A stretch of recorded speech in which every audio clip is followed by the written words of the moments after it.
Episode 17 के starting में नीला अपने फ़ोन में वो वीडियो देखती है जो सीसीटीवी में रिकॉर्ड हुई थी। उस वीडियो को देखने के बाद नीला सोचती है कि जिसने मेरे बाल खींचे क्या वो कोई भूत हो सकता है। भूत तो नहीं होते। अगर वो भूत नहीं था तो किसने मुझे लात मारी, और वो सोच में पड़ जाती है। इसके बाद के सीन में वेहा बीच पर होता है और वेहा के साथ टॉलिक भी होती है और वो उससे कहती है कि अगर तुम मुझसे कुछ छुपा रहे हो तो तुम नहीं छुपा सकते। वेहा कहता है कि तुम किसके बारे में बात कर रही हो? जो सच था मैंने तुम्हें पहले ही बता दिया। मैं एक ग्रीन रीपर हूँ, कोई आदमी नहीं। टॉलिक उससे पूछती है क्या तुम पुनर्जन्म के लिए परेशान हो? इसके बारे में चिंता मत करो, सब ठीक हो जाएगा। मैं बहुत काम करूँगी इस मिशन को कंप्लीट करने के लिए, मैं प्रॉमिस करती हूँ। वह कहता है मैं इस चीज़ के लिए परेशान नहीं हूँ। टॉलिक पूछती है तो किस चीज़ के लिए परेशान हो? क्या तुमने फिर से अपने पास्ट की झलक देखी? क्या तुमने अपने भाई का चेहरा देखा? देखो तुम्हारा चेहरा बता रहा है। तुम कैसे जानते हो? वह कहता है हाँ मैंने देखा। इसके बाद वह किनारे पर बैठ जाता है और टॉलिक उसके बगल में बैठकर कहती है चिंता मत करो, मैं तुम्हारे साथ हूँ। हमें ये एक साथ मिल जाएगा। हम इस मिशन को कंप्लीट करेंगे और मैं अपने परिवार के पास वापस चली जाऊँगी और तुम्हारा पुनर्जन्म हो जाएगा। मैं अपनी तरफ से पूरी कोशिश करूँगी। और वह बहुत परेशानी में था। वहीं ऑफिस में जेरॉन नीला के पास आता है और उससे कहता है कि तुम्हें जानना चाहिए कि बहुत से कैंडिडेट तुमसे ज़्यादा योग्य है और तुम्हें पता होना चाहिए तुम्हें ये जॉब तुम्हारे टैलेंट की वजह से नहीं मिली है। मैं एक बिजनेसमैन हूँ जो इन्वेस्टमेंट बनाता है प्रॉफिट के लिए। नीला वहाँ से जाने की कोशिश करती है लेकिन जेरॉन उसे रोक लेता है और उससे पूछता है मुझे क्या करना चाहिए तुम्हें रोकने के लिए? नीला कहती है सरन को तुम्हें नीचे गिराना होगा। जेरॉन कहता है क्या उसका तुम्हारे ऊपर कोई प्रभाव है? तुमने जॉब को छोड़ना चाहा उसके साथ काम करने के बजाय। नीला कहती है मैं उसके साथ काम नहीं करना चाहती, उसके सहायक के तौर पर। जेरॉन कहता है क्या होगा अगर तुम उसकी सहायक नहीं बनी तो? नीला पूछती है तुम्हारा क्या मतलब? जेरॉन कहता है तुम्हें रोकने के लिए मैं तुम्हें बराबर पैसा दूं तो जितना सरन को मिल रहा हो। फिर नीला वहाँ रुक जाती है। वहीं बीच पर टॉलिक वह से कहती है तुमने अपने भाई को देख लिया है, हम उसे ढूंढ सकते हैं, तुम्हारे साथ क्या हुआ? वह कहता है इसकी ज़रूरत नहीं है, सब कुछ पता चल जाएगा। अगर तुम एक बार मिशन को कंप्लीट कर देती हो मैं सब कुछ ढूंढ लूँगा। मुझे पुनर्जन्म से पहले इस चीज़ को फेस करना है। टॉलिक कहती है यहाँ बहुत से नियम हैं जिन्हें फॉलो करना चाहिए। वह कहता है तुम अपने एक्स के बारे में मत सोचो, अपने मिशन पर ध्यान दो। इसके बाद के सीन में टॉलिक वह का लैपटॉप में अपनी और टैन की फ़ोटोज़ को देख रही होती है। तभी वह वहाँ आता है और टॉलिक पीछे मुड़कर देखती है और वो हैरान हो जाती है और वो पूछती है क्या तुम्हारा मैं लैपटॉप ले सकती हूँ? वह कहता है तुम पहले से ही इसे यूज़ कर रही हो, क्या तुम अपनी फ़ोटो को सोशल मीडिया पे पोस्ट नहीं कर रही हो? नीला कहती है मैंने अपनी गलतियों से सीखा, मैं काम कर रही हूँ अपने मिशन के लिए। मैं तुम्हारा लैपटॉप लेकर खोज रही हूँ ईमेल में अपने पास्ट के बारे में। वह कहता है क्या तुम्हारा कोई प्लान है? टॉलिक कहती है जिस तरह सिंगर को गाना गाना पसंद है मैं उसे एक आर्टिस्ट के रूप में देखना चाहती हूँ फिर से। मैं उसे दूंगी जीने का एक जरिया। लेकिन टेन कुछ अलग नहीं करेगा क्योंकि उसने कहा था हमें उसे इस तरह बनाना चाहिए कि वो खुद से कुछ कर सके। वह कहता है तुम एक दूसरे को अच्छे से जानते हो, क्या तुम्हें यकीन है ये काम करेगा? टॉलिक कहती है हाँ। टॉलिक कहती है मैंने उसे मरने नहीं दिया और वो मेरा मिशन है।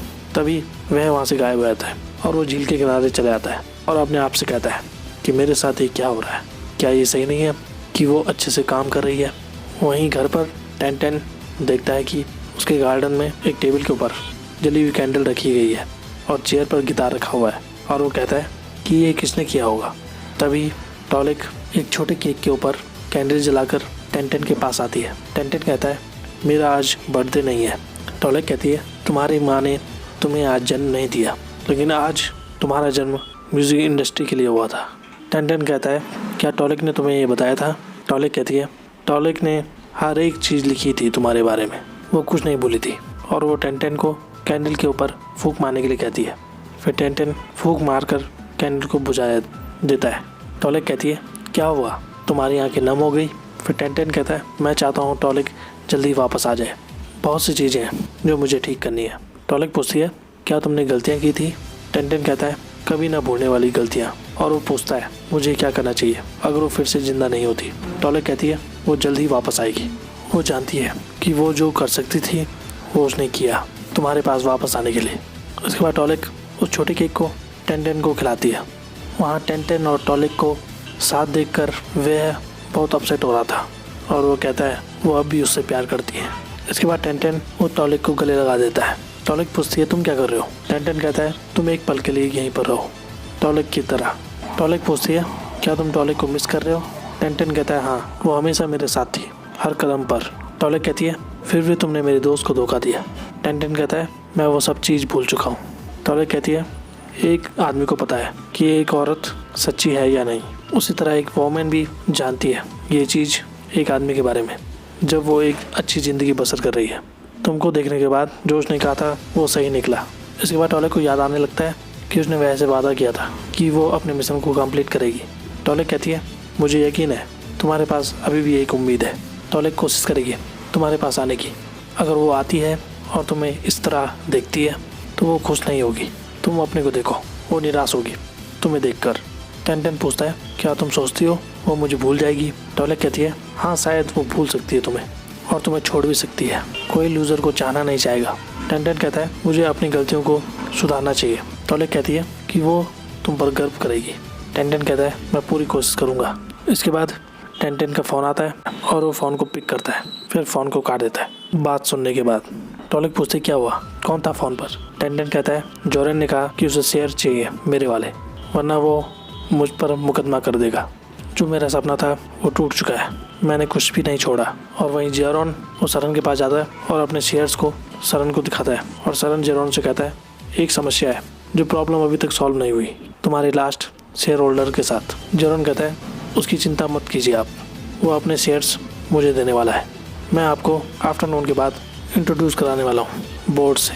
वहीं 10 स्टोर में आता है और नीला उससे कहती है कि तुम अपने शेयर्स को जेरोन को नहीं दे सकते, तुमने उतना काम नहीं किया है। तुम्हारे शेयर्स के बिना तुम्हारे पास 0 ओनरशिप टीजे म्यूज़िक की रहेगी। क्या तुम्हारा सपना नहीं है। टेंटेन कहता है एक इंसान की बहुत सारी ख्वाहिशें होती है और मैं थक चुका हूँ और मैं कोर्ट नहीं जाना चाहता। नीला कहती है अगर कोई है जो तुमसे प्यार करता है वो मैं हूँ, मुझ पर भरोसा रखो, पागल मत बनो। फिर टेंटेन वहाँ से चला आता है अंदर और तभी सरन वहाँ आ जाता है और नीला से कहता है क्या ये वो कारण है। नीला कहती है हाँ, ये वो आदमी है जिससे मैं प्यार करती हूँ। वहीं टॉलिक और वह वो नीला के ऑफिस में जाते हैं। टॉलिक कहती है क्या तुम मुझे दिखा सकते हो टीजे म्यूज़िक अकाउंट की फ़ाइल। वह कहता है क्या तुम अब भी जानती हो उसे कैसे पढ़ना है, मुझे तुम्हारे दिमाग पे शक है, क्या वो ऐसी कैलकुलेशन झेल पाएगा। टॉलिक कहती है क्या तुम मिशन को कंप्लीट नहीं करना चाहते तो ये कंप्यूटर खोलो। फिर वह कंप्यूटर को खोलता है और कहता है कि टेंटेन का क्या, वो अकेले जेरोन को नहीं झेल सकता। टॉलिक कहती है मैंने अपनी स्क्रिप्ट लिख दिया है, तुम चिंता मत करो। वह कहता है तुम्हें पता है कि क्या चल रहा है। टॉलिक कहती है मैं जानती हूँ जेरोन को, क्योंकि उसने टेंटेन को अपना पार्टनर बनने के लिए कहा था। मैं कर सकती हूँ, मैं बता सकती हूँ कि वो कितना बड़ा बेवकूफ़ था। वो जानता है कि टेंटेन अच्छा आर्टिस्ट है जिसे ज़्यादा नॉलेज नहीं है कानून के बारे में, वो कोर्ट भी नहीं जानना चाहता। वहीं टेंटेन वो जेरोन के पास गया होता है और जेरोन कहता है कि मैं ये नहीं कर सकता, लेकिन तुमने हमें और भी झंझट में डाल दिया है। टेंटेन कहता है मैं इसे नहीं दिखा सकता, मैं क्यों अपने शेयर्स को तुम्हें दूँ फ्री में। जेरोन कहता है मैं वो पर्सन था जिसने इनिशियल इन्वेस्टमेंट को नीचे गिराया, तुम्हारे पास एक भी पैसा नहीं है। टेंटेन कहता है लेकिन कुछ सालों पहले मैंने प्रॉफिट बनाया टीजे म्यूज़िक के लिए जो 10 गुना ज़्यादा था शुरुआत के इन्वेस्टमेंट से। जेरोन कहता है इससे कोई फ़र्क नहीं पड़ता, तुम्हें अपनी रिस्पॉन्सिबिलिटी लेना चाहिए जो तुमने अपना काम छोड़ा हुआ है, इसे साइन करो। वहीं अंदर वह टॉलिक से कहता है कि टेंटेन इस कॉम्प्लिकेटेड प्लान को कैसे हैंडल कर रहा होगा। टॉलिक कहती है उसे लगता है कि उसके पास पावर है, उसे डराने की हमें करना चाहिए। वहीं अंदर टेंटेन जेरोन से कहता है मैं इसे साइन नहीं करूँगा, चाहे तुम मुझ पर केस क्यों ना कर दो, मैं तुम्हें कोर्ट में देख लूँगा। एक नए शेयर होल्डर के लिए एक कठिन वक्त है इस डिसीज़न को लेने के लिए, अगर उसे कोई दिक्कत हुई तो मैं शेयर्स को ट्रांसफ़र नहीं करूँगा। वहीं अंदर टॉलिक कहती है फ़ायदा हमेशा लोगों को शांत करता है, टेंटेन के पास खोने के लिए कुछ नहीं है, मुझे यकीन है कि जेरोन पीछे नहीं हटेगा, वो और परेशान होगा जो उसे मिला है। जेरोन पूछता है तुम्हें क्या चाहिए। टेंटेन कहता है तुम्हें फिर से खरीदना होगा 20% मेरे शेयर्स में से। जेरोन कहता है क्या तुम्हें लगता है तुम मुझे नीचे गिरा सकते हो अपने बचे हुए 10% शेयर से। टेंटेन कहता है मेरा ये मतलब नहीं था, मैं ट्रांसफ़र करूँगा तुमको अपने बचे हुए 10% शेयर को, अगर तुम मुकदमा नहीं करोगे तो हमारी फ्रेंडशिप की तरफ से तुम्हें मैं डिस्काउंट देता हूँ। जेरोन कहता है नहीं। टेंटेन कहता है ज़रा सोचो, अगर जो अपने पास रखता है 30% शेयर्स को, मैं आसानी से किसी भी प्रोजेक्ट को फ्रीज कर सकता हूँ, तुम करो और देखो क्या होता है।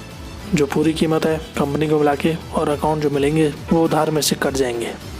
मैं वो हूँगा जो इस चीज़ से गुजरेगा और कीमत तुम्हें पे करनी पड़ेगी 40 मिलियन।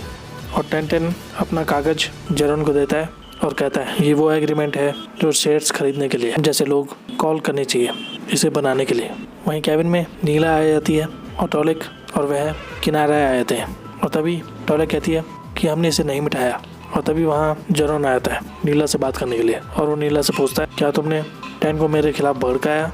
और उसी टाइम वह कंप्यूटर से उन चीज़ों को उठाने लगता है। नीला कहती है मैंने नहीं किया। जेरॉन कहता है उसे शेयर्स के बारे में बिल्कुल भी पता नहीं था, किसी ने उसे ज़रूर बताया। फिर घर पर 10-10 और टॉलिक का शुक्रिया करता है और उसे गले लगा देता है। यहाँ पर यह एपिसोड खत्म हो जाता है। तो आज के लिए बस इतना ही। ऐसी वीडियोस देखते रहिए हमारे चैनल पे। Thank you so much.